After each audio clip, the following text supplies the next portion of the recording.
Hey guys, welcome to another session of RBTL, or Reading Between the Lines, where we go through the patch notes and highlight anything that I think is worth mentioning. First things first, we have a free unequip event for this weekend, 3 days, and I would definitely take advantage of this one. There will be one coming soon. I think it's October 8th when the new balance patch drops. So the one with Silverblade, Armintha, Ravi, that one, and Kisei, I would say those are like my highlights. We will have one then, but for now, take advantage of it since Landy is coming this week as well.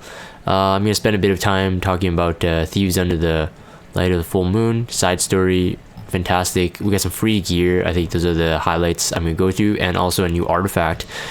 The story is always somewhat interesting, so I won't go through that. Talk about the gear. I think for, again, newer players, maybe even mid-tier players, any free gear is almost good gear. There's a lot of, I know, weird sets, but to be honest, like, as I'm building, you know, more and more end game heroes, I'm realizing that there's a lot of like weird sets combined with main stats or substats that still work.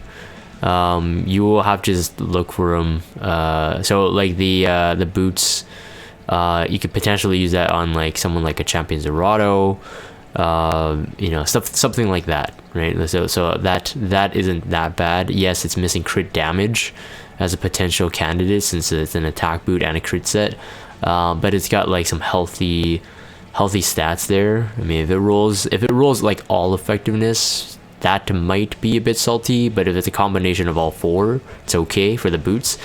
The helmet there, again, not bad. Hit sets I've seen being used a lot more now on like Pearl Horizon, Dollmaker Pearl Horizon, Ambitious Tywin and stuff like that. Like if you can't get like immunity, that's what I'm saying, they can work. Like if you're end game, these might be for some PvE heroes. You might not use them because they're 78s. I myself, like when I look at 78s, look at the great substats, I'm like, oh, that's great. Like I would have loved this before the 90 gear were released, but they're good. They're still good. Way better free gear than when I started playing, so there's like nothing to complain about. Main stat defense with the immunity, I kind of like that one as well. You got health, you got speed, you got effect resist on a main stat defense. Looks good if you roll high health, speed, or effect resist. Fantastic. And then the ring is also not bad, but I would say there's really two usable substats. Defense percent is good as well, but most people are realizing now that flat defense is like one of the most OP substats, but mainly on 90 gear again. So I don't know. I mean, if you roll like all crit chance and speed on the attack, like I said, it could be a PvE piece. That's fine. The weapon, the sword, it's okay. It's okay. It's got attack, it's got crit rate. A health is actually decent there too, but it's not a hit set. This Moonlight's Vestige, or Vestige. Yeah, we're getting like these artifacts, these combination of stats up to a 5% max, sometimes 10. We're getting them quite a lot. Almost every single, I think they go around a combination soon, because every time they come out with one, I'm like, wait, have we gotten something like this before, or has this been a different combination of you know, attack, hit chance, defense, effect resist, effectiveness. We've gotten a lot of these combinations. Nice to have. Limited hero, this is what I want to spend probably the most of the time talking about. I didn't make a Landy initial thoughts video when she was released like last week. So I'm pretty sure, like, if you're watching this and waiting for my Landy thoughts, there's probably going to be a lot of thoughts on it. I would say that the reason why I didn't make a video before is because, one, I didn't know she was limited. I realized that on a stream chat, like maybe like a couple days after the video was released. And I wasn't really interested in it because to me it was like another cleaver, and although her cleaving, I would say her cleaving niche is kind of unique amongst all the cleavers right now, I just didn't think that she had a lot of potential. Even right now I'm standing on, like, you know, I kind of wish she wasn't a limited hero. I want to say this. when Cerise's banner was released, she was a limited hero, and a lot of people, a lot of content creators gave her a lot of crap, saying that she's really bad. Then she was shown in RTA in a couple fights, and it's like, oh, she's really good. In I don't know, in top end Guild War defenses, I don't think she works anymore. There was a while that people had problems with her, but because she doesn't have a potential to stun, she was just not as potent as someone like a Bassar or now Broman, in terms of like a first turn strip. Of course, she has faster base speed. In RTA, she is very like a pocket pick draft, and I think with the release of like Mui and all these other like potentially speedy debuff strips, you might not necessarily think that Cerise is super OP. Now, for a time, she came out and she was like really OP. Landy, I feel like could be potentially the same thing. I just don't think that she's gonna be. She's not SSB level. Let's put it that way.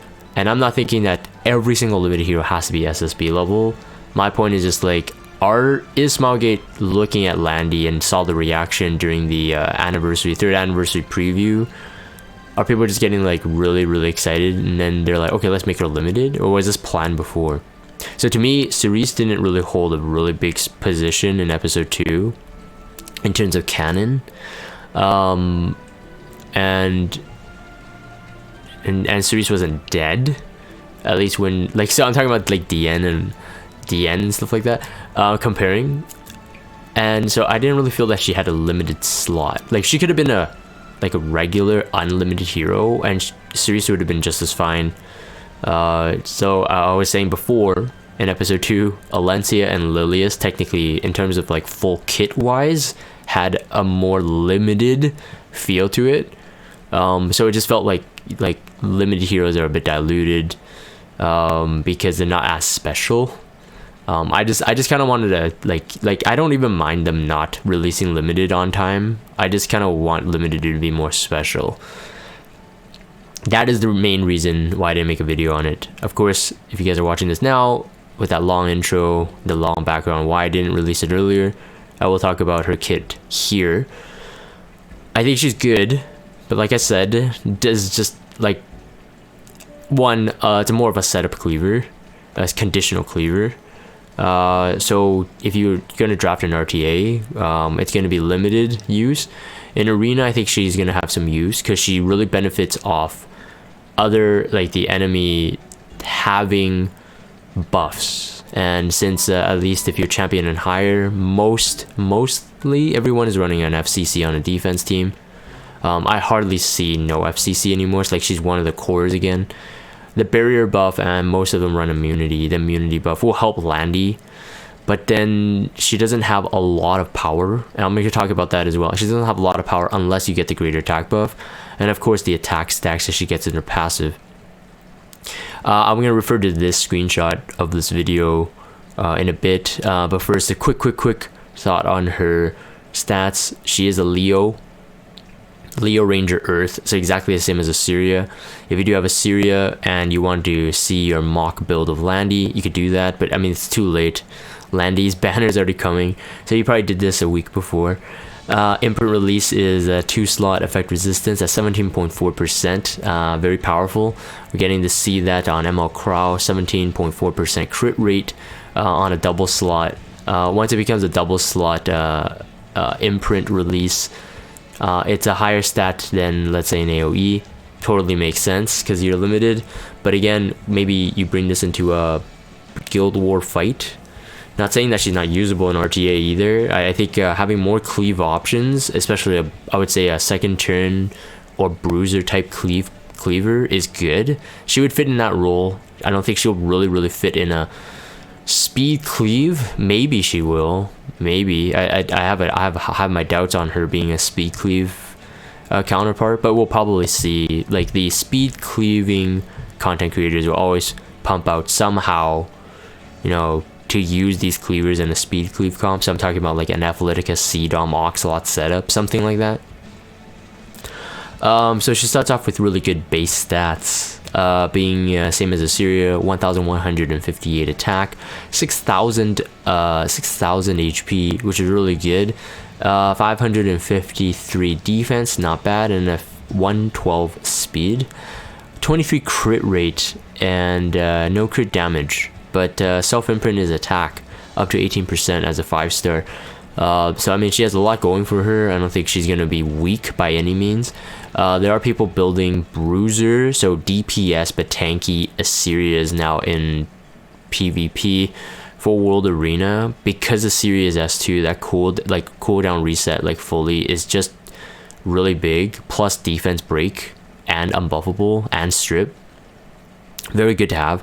Landy, although she shares like the same stats, she might not be as good. So one thing is that she will always have to deal with like my main issue is that she has like a conflict in her kit to me. Now there'll always be differing opinions, so I definitely think that everyone should be open-minded and, you know, listen to other people's opinions. Don't just listen to mine. Of course I can be wrong all the time, but the problem is that I feel that if the enemies have like a defense buff and a barrier buff and stuff like that, yes, she becomes stronger, but they also remain strong. If you strip their buffs, so technically make them weaker, then she doesn't get the effects that she needs. So this is where I feel like she's cool, and maybe in a scenario you can't strip the buffs, she'll be good. But that's where I feel it's falling a bit flat. It's like a contradictory kit. Now she's a limited hero, so she won't receive a balance patch, and Smilegate has not touched any limited heroes in terms of balancing. So if she becomes underwhelming, if you pull her because she's a limited, she becomes underwhelming, you bench her for a really long time, who knows when we're going to use her again. That's my fear. Luna buff when? Still, that hasn't happened yet. For those who have like triple S Luna, like myself, I'm just kidding, guys. Doing a bit of a complaining thing for content. So I mean, let's talk about her kit. All right, let's start with the S3. So fires at all enemies. I'm looking at the After Awakening version. Grants increased speed for 2 turns. Okay, that's fine. I don't think it's really helpful in her case, but I think it's okay. It's nice to have. When Fighting Spirit is full, consumes all Fighting Spirit to increase damage dealt, and increases combat readiness of all allies by 15%. This skill cannot trigger counterattack. The counterattack, anti-counterattack part is nice. The damage, this is her cleaving skill. Keep in mind the damage here, the raw damage in the Mola is only 30%. Quite low. Or you don't really want a 30% only. Of course, she has more going for it, so let me continue. But the combat readiness 15% is nice to have, because more likely than not, the enemies will have those buffs. So enough to have her Fighting Spirit full. So basically, on a turn 1, you most likely will have a 15% CR boost. But it's 15%, and it's like a Sasha Ethane's level of a CR boost. It might be enough, might not be enough, depends on the speed tuning of your team. The passive will help here. At the start of the first battle, at the very bottom line there, you start with 50 Fighting Spirit. So like I said, I mean, if they're packed with immunity and barriers, you're getting that 100% Fighting Spirit right at the get-go. So you will get a 15% if she's your first turner. So if she's your opener, you will get it. But again, that damage is going into a barrier, potentially even into a defense buff. Depends how fast your opponents are. And then the start of the passive here increases the caster's attack by 7% after attacking. This effect can be stacked up to 5 times. So with a Molet, it could be up to 10%, so 50%. So that's like an attack buff, a hidden attack buff, and it could be stacked with a regular attack buff. We'll talk about her artifact as well, because she can potentially be granted an increased attack buff as well, so a greater attack buff. So in terms of like power, she might have a lot going for her. I would stack her with really high attack if you're building her as a cleave, of course, and I think that's really the only reason to build her. Really high attack, because all of that scales with all the attack passives and the greater attack buff that she could potentially get from her artifact, or an outside source attack buffer, those scale with the total attack you give her. So if she has like 3,500, everything is stacking onto that, so you're multiplying the 3,500 by this 50% here in the passive, by a 75% potentially in a greater attack buff. If you go to 4,200 or something insane like that, then you might have something higher. So in terms of crit damage, if you get the crit damage and attack ratio the same, I was recently watching Jatai's stream, and he was like going through this. I think he had a lot of newer players watching his Guild Wars stream. He was going through like, as long as the attack and crit damage ratio, the math works out. But in this case, because of all this, you know, attack scaling, you want to have the attack higher than the crit damage, as long as you can maintain the total damage ratio, or total damage, the total damage. So attack multiplied by crit damage, what's the number you get? As long as it's the same as, like, let's say a 3.5k attack, 300 crit damage counterpart, you can reduce that and make it whatever the math turns out to be, 250 crit damage, 4,000 attack, or something like that. Whatever the math turns out to be, make sure the attack is higher. So yes, start of the first battle, you get 50 fighting spirit. At the start of the turn, gain 10 fighting spirit for each buff granted enemy. When the fighting spirit is full, reset skill cooldown. So there is potential into using this, but like I said, you would never at any point, because it's really dependent on when she gets a turn, are they still buffed, right? That's the condition. When she gets a turn, are they still buffed? If you've stripped it, or if they lost a buff, she won't get those benefits. In this screenshot, like I said, I was saving for now. Lots pumps up Landy. So they use Lots on purpose because they don't want to have confusion on how does she get the greater attack buff. They wanted to showcase the artifact as well. At the beginning of this, I don't know if I can actually show it here, pinpoint. Yeah, she had 0 fighting spirit, you can see. So this is obviously a second turn, because Lots has had a previous turn. They have the continuous healing. Landy already has a speed buff, so most likely she already did an S3. Lots goes into the S2, pumps her up, and she goes to 100% fighting spirit, because if you do count the amount of buffs on the opponents, it's exactly 10. So I don't know, man, it's like, that's actually pretty good in terms of like getting the exact 10 there. I'm getting the exact 10, and you see Wall of Order proc actually on this screenshot, so it's even better. And then she gets full fighting spirit, so now her cooldown will be reset, and then she can use the S3 again.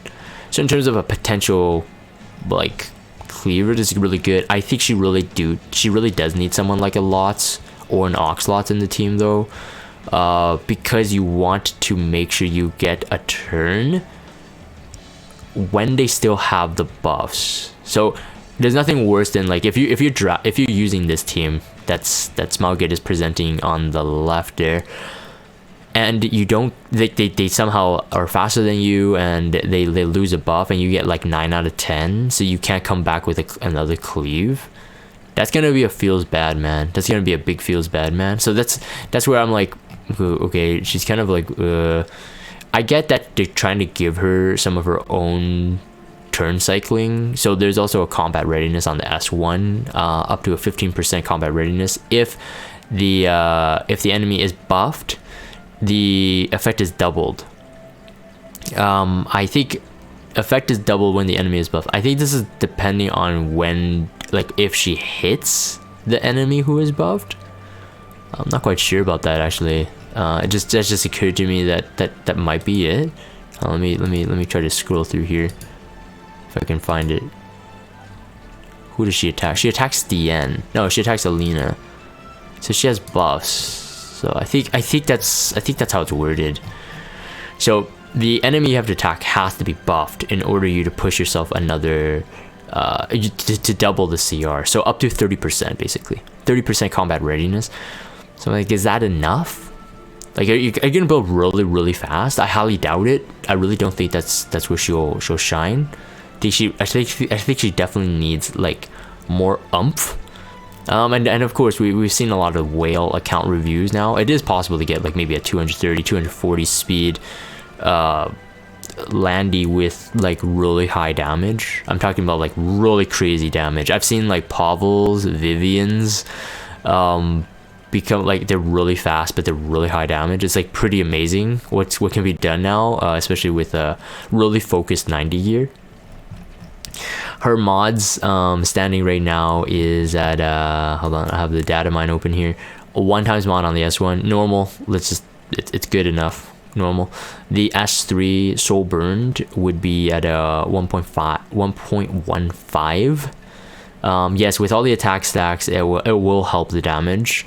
It's a 30% raw damage there, like I said. And then it says attack rate, basically a 10% increase if the fighting spirit is consumed. So 10% increase on that. So be looking at maybe a 1.25 Soulburn.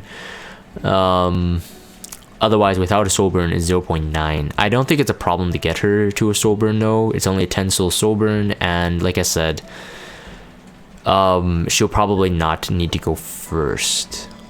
Yeah, I think it would be safer to use her as a more of a bruiser type cleaver. So build her tanky into bruiser fights. She'll be still too squishy, I think, if you want to maintain the damage. If you bring her into pure DPS, pure cleave, like anti-cleave draft, I don't think you would draft her into that. So that's where I feel that's where she is. I think she has, she's pretty selfish in the sense that she doesn't help the other team except the combat readiness on the S3. But it's a 15%. I think it was like up like by 20%, and I don't think that's too much to ask. If it was up by 20%, I think it would be a lot more solid. Keeping in mind that she won't always get this. It's very conditional. That's why I think 20% would have been fair. But it's a 15% compared to cleavers like RB, who already can get a greater attack buff with Alexa's basket and really high base attack. RB is still somewhat, I think, to me, a better cleaver. And I compared her to Vivian. Let me pull up Vivian's mods again, because Vivian with the Ignis Orb on a barrier, scaling with her attack, she has a AoE attack buff, AoE immunity buff. And she's a mage. She could use book if she really needed it. Vivian's S1 is a 1.2x mod, so it's already better. She already has CR increase. Vivian, that is. If you crit, I think it doubles. If I remember correctly. Actually, I have it open here. I could look at it. Yeah, so it's almost literally the same thing, but additional 10%. If you critical hit, you get basically 25% CR boost. Without a critical hit, you get 15% on Vivian's S1. So very comparable to Landy. The S2 is a huge cleaving skill for Vivian, but that's after you set up with a greater attack buff. Hers is RNG. Her greater attack buff is RNG. But she does start stacking the passive attack in the S2, but Vivian has more raw damage in terms of the S2 Mola. She has up to 40% raw damage, another 10%. Vivian Soulburn is a 1.3x mod, and then after you kill, you get to cleave more, of course, at a lower damage. If you guys don't know what I'm talking about, again, I've done a Vivian showcase video. Definitely check that out if you're interested. And then, like I said, with EEs now on Vivian and limited heroes, even the oldest limited heroes don't have EEs or exclusive equipments. Don't think it's gonna be really quick for them to release one for Landy, so we're gonna have to wait, because the exclusive equipment on Landy here, I think that she has a lot going for her, but very conditional. Exclusive equipment, depending how they do it, potentially can make her one of the best cleavers. Who knows? But she'll never have anything like a dispel an enemy's buffs, because she really needs them to be buffed. And then Vivian can cleanse, can CR cut herself with her EEs. So at this point, I know I'm comparing apples to oranges, but like I said, Landy is a limited hero. I would expect a bit more, but at this point, I would prefer Vivian. Vivian just has higher base defense, lower base HP. She has lower base defense, higher base HP. Landy, that is. And so if you're comparing them to, like, okay, you're gonna bring this hero into like a bruiserish fight, I still think Vivian has more to offer. That's what I feel. If you're drafting it into high buffing teams, most likely the opponent you're fighting against are gonna have some sort of defense buff. defense buff in RTA is huge. So either in Crow, Alencia, Roz, those three are like some of the most important ones right now. I think when Doris gets her specialty change, depending on how she is, I'm pretty sure she's going to be pretty meta. She's going to be drafted a lot. Doris, the light elemental 3-star soul weaver, already announced that she will get a specialty change. They're working on her art. And then the artifact Wall of Orders is my last closing thoughts for this RBTL. At the start of the turn, for each buff granted to an enemy, has an 8% chance to grant the caster increased attack greater for 1 turn. So 1 turn, so basically on the turn she can cleave, right? So with the lots set up in the video here, it's again very situational, because like, are you gonna get a lots into your team? And if she doesn't, you have to make sure that by the time she gets her turn, however you manipulate her speed or her turn rotation or the CR order, however you manipulate it, you have to make sure that they have enough buffs. That's mainly for her reset of the fighting spirit. Of course, with the artifact, it's each buff granted to an enemy, so it's the exact same wording as the S2. So that means, like, let's say if they have 10 buffs, like we see in the preview above, she'll have 80% chance. At a max though, just keep that in mind, max, 80% chance. So looking like if you don't have it at a max, max limit broken, it starts at 4, so at a plus 15, so if you get 1 copy of the artifact, it'd be 6%. Not bad, not too shabby. 16% is higher, let 60% if they have 10 buffs, that is. 60% is higher than our Arbiter Vildred, or Alexa's Basket, the 40%. So very good. Also, after using an attack that targets all enemies, so again, the S3, increased combat readiness to cast by 10%. So I think Wall of Order might end up being her main. I think Wall of Order in and of itself is a very strong artifact. So whether or not you have an AoE on another ranger, I think that's besides the point. I think the greater attack buff here might be the selling point for me. This is to me, it's kind of feeling more like an Elfelt sort of banner. And yes, like we've seen, like, you know, content creators use Elfelt, people use Elfelt. Like if you build her, she's not bad, but are you going to use her in a lot of case scenarios? I feel she probably has more usage than Elfelt at this point. But to me, Elfelt's banner was mainly a Ms. Confile banner. I think Wall of Order here is very solid. Definitely, if you're pulling on this banner, if you have the resources, and I would, because it's limited, and I'm like biting my lip because I really don't want to say that you have to pull. I would pull. Hopefully you get Wall of Order, and at the most you pity Landy. I think it's good to have. I don't know if I'm gonna build her though, because I really don't see her being better than the cleavers I have already built. And then because she's a DPS, Mola is gonna be a high priority. You have to max S2, you have to max S3, you have to get to +4 at least on the S1, in my opinion. You probably would have to +50, like you would probably want to +5 it anyway, the S1, because it's 15% extra damage. Anyways, that's my thoughts for Landy, and that's the reason why it's been delayed.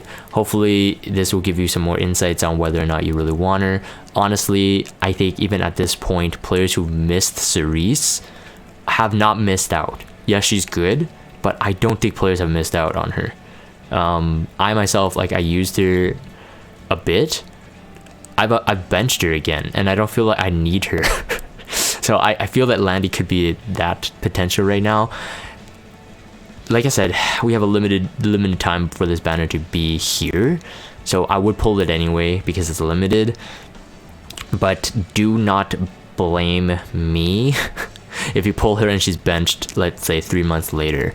Anyways, I mean, if you have her, use her, have fun with her. Anyways, that's it for this session of RBTL. Hopefully it was informational or informative. I'm gonna end this here. If you guys have Discord, check out the Discord server, follow me on Twitter, subscribe to YouTube if you haven't. As always, thank you guys for watching. I will see you guys on the next one.